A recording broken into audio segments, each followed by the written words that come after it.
Bom dia, né? Tudo bem? Antes de começar, eu só quero me conhecer um pouquinho o público, tá? Bom, como o Ju disse, esse Ju aqui é do Mercado Livre, eu sou head de plataforma, tá? Mas quem aqui já efetuou uma compra no Mercado Livre? Não, continua aí, continua aí. E quem tem o nome no Serasa?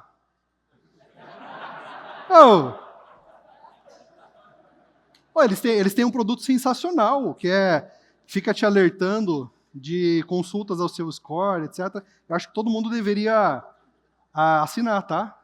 Ó, depois, jabazinho, tá? Mas enfim, o produto realmente é legal, tá? E eu assino.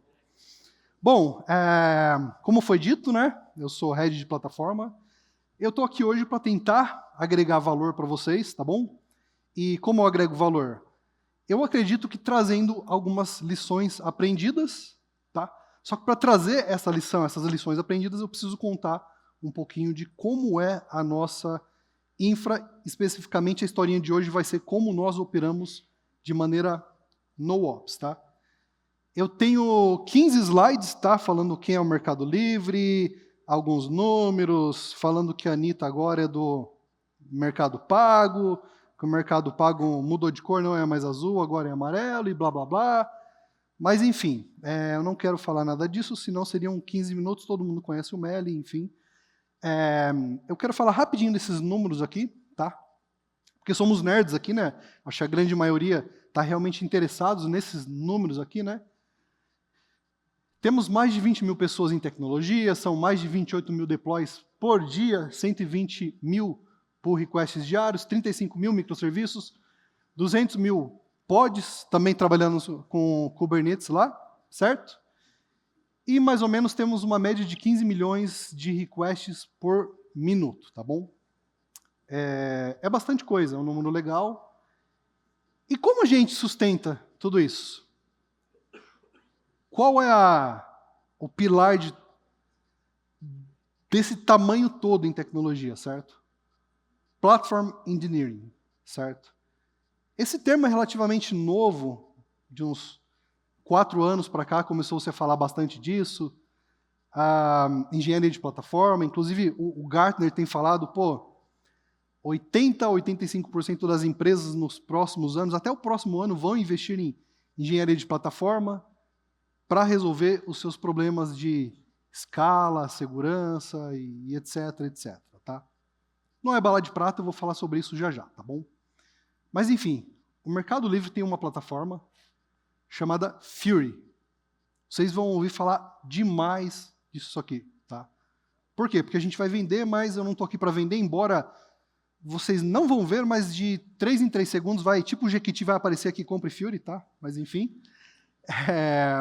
Mas essa plataforma é o que sustenta toda a nossa tecnologia, tá? Ela foi criada há mais de 10 anos e ela permite que o Meli alcance até 40% de economia em custos de cloud, tem um uptime de 90,95%, tá? E, em média, nossos desenvolvedores, com plataforma e sem plataforma, têm uma média de melhora de 50% no time to market, tá?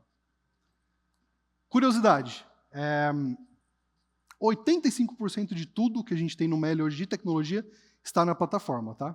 15% não está, e talvez nunca faça sentido que esteja. São casos de enlatados, caixinha, enfim, casos de inovação, mas normalmente tudo tende a ir para a plataforma em algum momento, tá? Assim, tudo nasce no mundo of Fury e vai para essa plataforma. Mas nunca vai ser eliminado. Tá, mas que diabo é o Fury, no fim das contas, tá? Do ponto de vista do usuário desenvolvedor, é uma página web, é uma CLI, e por trás dos panos é um conjunto de um monte de microserviços ou monolitos, certo? Que fazem as funcionalidades da plataforma, tá? Ela não é uma entidade assim, existe o Fury, certo? Hoje temos aproximadamente 700 pessoas codando o Fury, divididas em squads e responsabilidades, tá? Mas são mais de 1.000 que também não codam, que fazem outros tipos de trabalho, tá bom? Como eu falei, toda essa diferença desse número que eu falei agora são as pessoas que são do time de produto. Mercado Pago, shipping. E aí, por exemplo, você pega o Mercado Pago, ele vai se subdividindo, né? Pagamento com QR Code, aproximação e empréstimos, seguros e assim por diante, tá bom? E para ser bem prático, porque eu quero gastar 10 minutos aqui desse papo para contextualizar, falar como que é o Fiori, certo? Tenham isso em mente, é uma página web e um CLI. Todo desenvolvedor do Mercado Livre vai utilizar ele para criar, deployar e monitorar a sua aplicação, certo? E a jornada de desenvolvimento no Meli é basicamente 4 passos, tá? Todo desenvolvedor, quando ele vai começar a desenvolver, obviamente, ele vai lá no Fiori, seleciona uma linguagem, dá um nome para o aplicativo, next, finish, tá? Escolhi Go aqui, porque Java é ruim. Brincadeira, eu sou de Java, tá? Eu nasci com Java. No meu carro tem um adesivo lá, Java que me deu. Enfim.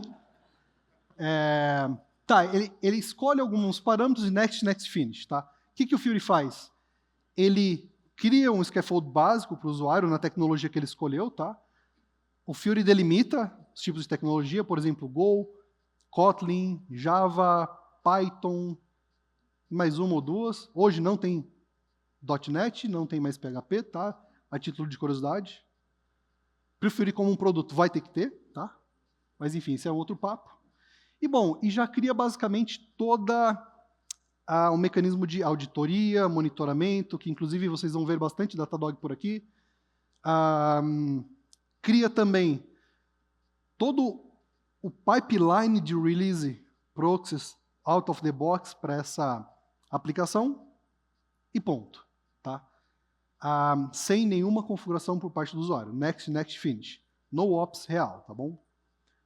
Segundo passo, legal. O desenvolvedor vai lá, vai codar, bonitinho, vai fazer o seu pull request. Nesse momento, bem basicamente, tá bem em resumo, tá? O Fiori vai criar uma versão. Ele vai correr lá um release process, vai fazer todo e qualquer check se o cara está inserindo uma vulnerabilidade. Desde uma masterclass ele vai dar uma recomendação, até alguma coisa que pode realmente bloquear a criação dessa versão, dessa imagem que vai ficar em um registry nosso, tá? Esse é o segundo passo. Nenhuma ação do usuário diferente de codar, tá bom? Legal. Passo 3.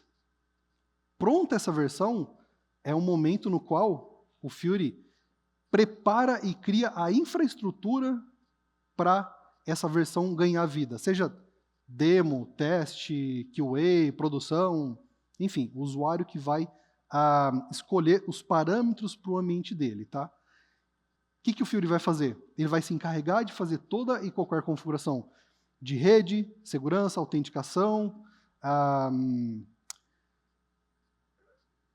esquemas de rede, por exemplo, por default, nenhuma aplicação pode ser atingida por outra aplicação, acionada por outra aplicação. O usuário tem que codificar isso, tem que, aliás, através da UI do Fiori, configurar isso aí, dar acessos para o mundo, outra aplicação e assim por diante, tá? Então, o Fiori vai se encarregar de criar todo esse mecanismo, tá? E mais, multi-cloud, tá? Hoje a gente corre principalmente em GCP e AWS, tá bom? Em computação, não tem nada hoje em outras redes, tá? Em computação. Em outros serviços, ainda tem, tá bom? Mas a gente está constantemente evoluindo, inclusive a gente quer sempre evoluir para poder barganhar melhor, né? Então a gente está trabalhando em suportar outras clouds, tá? Inclusive para o Fiori como um produto. Legal. Criou toda a infraestrutura, tá? Com otimização automática, com scale to zero, com upscale, downscale e assim por diante, tá? É o momento do deploy. Nesse momento que se criou a infraestrutura, o usuário seleciona as diferentes estratégias de deploy também que o Fiori provê, como a Win, Blue Green, Safe, Canary, etc., certo? E aí, de novo, next, finish, está feito o deploy, tá bom? E aí, a plataforma se encarrega de, como o pessoal da Serasa comentou, da peak season, certo? de um Spike ou de uma Pixies, um evento como o Big Brother, a plataforma se encarrega de fornecer ferramental para você calentar, ou seja, preparar a sua infraestrutura com antecedência, certo? E poucos cliques, ela vai tratar de aumentar a frota e diminuir a frota logo após o evento, certo? Claro, observando ali uma janela coerente. E claro, não é tão simples como a gente falou aqui. Ó. Claro, o pessoal do Serasa teve 20 minutinhos, mas pô, eu garanto que acontece muito da Globo ligar para eles e falar: putz, a cachorrinha da Ana Maria Braga tá passando mal, vai atrasar 10 minutos. Cara, isso é um terror pra gente. Igual acontece direto com o Big Brother, né? Pô, a audiência tá baixa, vão matar um participante lá, daqui a pouco a gente vai mostrar o QR Code mais tarde. É normal. Enfim, o Schmidt liga lá, tem um pessoal do Meli, liga lá pra gente, não é ele, é óbvio, né? Mas liga lá, pô, vai atrasar. Nossa, eu já falei 11 minutos, deveria estar na segunda parte já. O Ju já deve estar ali, meu Deus do céu. Eu vou acelerar na segunda, eu prometo. Bom, essa telinha que vocês estão vendo aqui, só título de curiosidade, ó. Essa aqui é a nossa aplicação de itens, que vocês... lista os itens, né, que vocês veem no Marketplace. Nesse momento aqui, isso aqui é um escopo de leitura, não está dando para ler legal, tá? Mas eu prometo que está escrito read ali. E aqui é current e candidate, tá? Tava rolando um blue-green aqui, ó. E aí o Fury, cara, o desenvolvedor foi lá, mandou fazer um deploy e foi relaxar, certo? Inclusive, uma estratégia que a gente tem de deployments é uma chamada SAFE, que é uma que fica analisando métricas até de negócio. Pode decidir fazer um rollback automático ou não automático, dependendo dos critérios do usuário. Tá? Dia 5 vai ter uma palestra num grupo chamado Platform Engineering. A gente vai mostrar o Fury ao vivo, quem quiser ver pode ir. Depois me procura no LinkedIn, vai ter mais detalhes. Tá? Mas esse é o passo 3 e finalmente o passo 4 é monitorar a aplicação. É onde o Fury vai cuidar de tudo o que acontece por trás dos panos. E aqui, nosso grande parceiro do cachorrinho aí. Inclusive eu tenho algo que ninguém tem, ó. Uma meia da Datadog. É só a meia, tá? Enfim, inclusive tudo, isso aqui é out of the box, tá? Quando o usuário desenvolvedor cria uma aplicação. Então, a aplicação já vem com um monte de alertas pré-configurados. E, claro, ele pode estender esses consoles aqui, esses dashboards, à vontade, pode customizar, tá bom? E, claro, o Fury oferece vários serviços para os usuários, como database, KVS e assim por diante. Mas vamos lá. Então, a resposta para a pergunta, como o Meli opera de maneira no-ops? Com Platform Engineering, tá? Ponto final. A gente tem um problema em desenvolvimento de software que é, se eu busco tudo isso aqui, qualidade, custos, compliance, segurança, acessibilidade, blá, blá, blá, eu perco velocidade. Se eu busco velocidade, eu perco tudo isso aqui. A plataforma seguramente ajudou a gente a fazer isso aqui, ó, up to the right. Ou seja, melhorar tudo isso aqui com uma melhor velocidade, tá bom? E por isso que a gente resolveu vender o Fury. A gente quer levar isso para o mundo fora. Aí, passou o Jequiti aí, vocês não viram, né? Mas, legal, contextualizado o que é o Fury, contextualizado o que é Platform Engineering. Eu queria trazer para vocês agora um valor que é algumas lições que não necessariamente são decorrentes dos 10 anos construindo o Fury, mas também são desses últimos 4 anos que eu estou todo dia no mercado fazendo pesquisa para tomar a decisão de vender ou não o Fury, certo? E depois, tomada a decisão, que assim não foi do dia para a noite, vamos vender, tem grana no prato. Não, a gente fez uma pesquisa, e depois disso a gente fazendo pesquisas, benchmarks, falando com muita gente, sobre quais são as dores e os principais problemas para quem está pensando em construir ou comprar uma plataforma. Tá? Então, essa primeira lição que eu trago aqui é algo que eu estou vendo muito nesses últimos 4 anos, que é o quê? A decisão por uma plataforma não é uma decisão corporativa. Tá? Ela acaba sendo uma decisão de uma área, certo? Normalmente um nerd lá que trabalha com DevOps fala, eu vou criar uma plataforma porque sim, porque eu vi um vídeo, porque eu vi, sei lá, o pessoal do Meli falando, ou eu vou comprar porque sim. E aí o que acaba acontecendo? Não é só a área dele que tem essa ideia, outras áreas têm ideia, e acabam nascendo várias plataformas, acabam se trombando no meio do caminho. Então, qual que é a primeira lição aqui? Chama todo mundo para conversar antes de entrar nesse mundo, porque é mais complexo do que você imagina. Como eu falei, no Meli hoje tem 700 pessoas só desenvolvendo isso. Se você começa na maior boa vontade lá no seu time, vai doer. Então, chama o head, chama as outras equipes e crie uma estratégia corporativa. Eu estou vendo muitas empresas falharem por terem essa estratégia difundida, certo? É muito mais difícil você organizar depois, porque você vai ter que criar uma plataforma para agrupar as plataformas. E vai doer muito, tá? Então, primeiro papo, conversa, tá? Cria uma estratégia corporativa. Segundo, a plataforma não deve ser imposta, nunca, tá? E como você faz isso? Você pensa sempre, desde o momento zero, como um produto. Você tem que conquistar o seu desenvolvedor. Ele tem que querer usar a sua plataforma. Por quê? Porque ela é boa, porque ela resolve o problema dele, porque ela dá mais tempo para ele fazer uma codificação de negócio, tá? Porque ele não vai ter que ficar configurando um ELB, não tem que ficar configurando um VPC, não vai ter que ficar acordando de madrugada porque, sei lá, Virgínia caiu, enfim. A plataforma vai resolver isso para ele, certo? Então ele tem que ver valor nisso aí. Porém,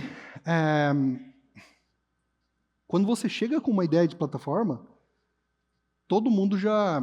O desenvolvedor ele já olha com o olho torto, né? Putz, não vou mais poder mexer na AWS, não vou mais poder configurar lá X. O desenvolvedor gosta disso, certo? Mas a plataforma deve ter um mantra que é controlar a liberdade. É meio confuso, né? Então, eu ouvi uma analogia muito boa sobre isso, que eu gosto de repetir. Um esporte, seja futebol, basquete, enfim, tem as regras, certo? Você sabe que quando você vai entrar no campo lá para jogar, você não pode fazer falta, você não pode arremessar, não sei, de algum lugar, enfim. Ok, isso é uma plataforma, ele vai trazer para você as regras com as quais você pode jogar. Agora, a sua estratégia lá no futebol, vamos atacar pelas laterais, ou enfim, sei lá, é sua, é do seu time, tá? Então você traz essa analogia para esse mundo de plataforma e a plataforma são os guardrails, são as regras do esporte. Mas o desenvolvedor, ele vai jogar com essas regras e vai ter que sim conhecer 12 fatores, Solid, etc, etc, para poder entregar um bom produto. Sempre se preocupando em entregar valor para o negócio, tá? E não simplesmente para a tecnologia. Então, você tem que saber, você vai ter que controlar a liberdade dos seus desenvolvedores e você tem que vender para eles que eles vão ter liberdade. Mas essa liberdade tem as regrinhas lá. E dói, tá? Dói. Se preparem. Para quem vai para esse mundo de plataforma, você vai perder talento. Tem gente que quer porque quer mexer lá no Cloud Provider e assim por diante. Inevitavelmente, essas pessoas ou vêm para o time de plataforma ou vão para outro lugar. Ponto final. Não tem papo, tá bom? Lá no Meli, nós somos honestos sobre isso desde o momento da contratação, tá? Se o cara está sendo entrevistado para um time de produto, a gente fala na boa, cara, aqui você vai trabalhar com o Fury. Com o Fury, você não vai mexer lá no console da AWS, você não vai configurar um ELB e assim por diante, tá? Mas, cara, você tem que saber muito sobre Solid, 12 fatores, criar uma aplicação resiliente. Tá tudo bem, tá bom, ok.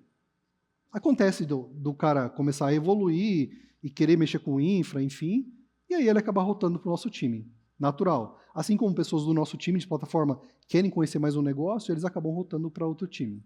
Natural e aptidão, certo?